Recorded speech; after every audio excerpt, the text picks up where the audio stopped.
জীবনের অর্থ কি? আপনার জন্ম হয়েছিল বস্ত্রহীনতার মধ্যে দিয়ে এবং আপনার মৃত্যু হবে বস্ত্রহীনতার মধ্যে দিয়ে। আপনি পৃথিবীতে এসেছিলেন অত্যন্ত দুর্বল হয়ে। এত দুর্বল ছিলেন যে মার সাহায্য ছাড়া খাবারটুকু মুখে নিতে পারতেন না।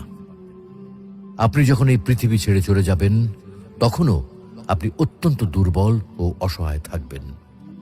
তখন আপনার কাফনের কাপড়টুকু আপনি নিজে পরতে পারবেন না, আরেকজন আপনাকে তা পরিয়ে দেবে। যখন আপনি পৃথিবীতে এসেছিলেন তখন আপনার অর্থ সম্পদ কিছুই ছিল না। যখন আপনি এই পৃথিবী ছেড়ে চলে যাবেন তখনও আপনার অর্থ সম্পদ কিছুই থাকবে না। আপনাকে প্রথম গোসল যেমন অন্য কেউ দিয়েছিল, তেমনি আপনার শেষ গোসলও অন্য কেউ দেবে।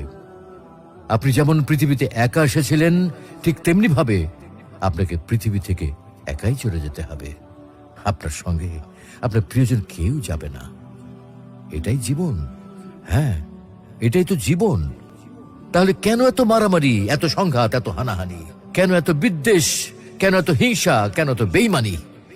তাই সকলের প্রতি দয়াশীল হন, সকলকে আপন করে নিন এই ক্ষণিকের যাত্রায়। জীবন খুবই সংক্ষিপ্ত, সুতরাং জীবনকে মহৎ কাজে উৎসর্গ করুন।